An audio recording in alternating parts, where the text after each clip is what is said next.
Genghis Khan का इंतकाल हुआ तो मरने के बाद उसकी लाश को जकड़े में लादकर सहरा गोबी के पार उसके मरकज शहर लाया गया। रास्ते में जिस जगह से चंगेज खान की लाश गुजरती उन रास्तों पर जो भी काफिला या मुसाफिर मिलता उसे कत्ल कर दिया जाता ताकि किसी को यह खबर ना हो सके कि चंगेज खान मर गया है। चंगेज खान की लाश जब उसके मरकजी शहर लाई गई तो उसे दफन करने के लिए सुलह मशवरा हुआ। मंगोलों के एक सरदार को चंगेज खान ने बताया था कि जब वो मर जाए तो उसे शहर के सबसे बड़े सनोबर के दरख्त के नीचे दफन किया जाए।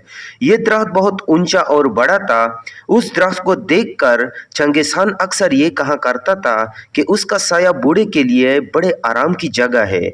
उस दरख्त के इर्द गिर्द सनोबर के और भी छोटे छोटे दरख्त थे जिन्होंने एक तरह से उस बड़े सनोबर के दरख्त को घेर रखा था। बहरहाल सनोबर के उस दरख्त के साए तले एक बहुत बड़ी कब्र खोदी गई। इसके बाद चंगेज खान के उस घोड़े को मार दिया गया जिस पर उसने अपने आखिरी दिनों में सवारी की थी और उसकी हड्डियां अलहदा करके उन हड्डियों को जलाकर खुश्क और साफ कर लिया गया और उस कब्र के अंदर एक छोटा हिम्मा नस्ब किया गया जिसमें पका हुआ गोश्त, अनाज, एक कमान, एक तलवार और उसके घोड़े की हड्डियां रखी गई।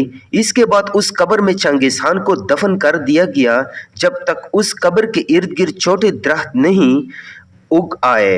उस वक़्त तक उस कबीले के लोग बारी बारी चंगेज खान की कब्र पर परा दे रहे थे।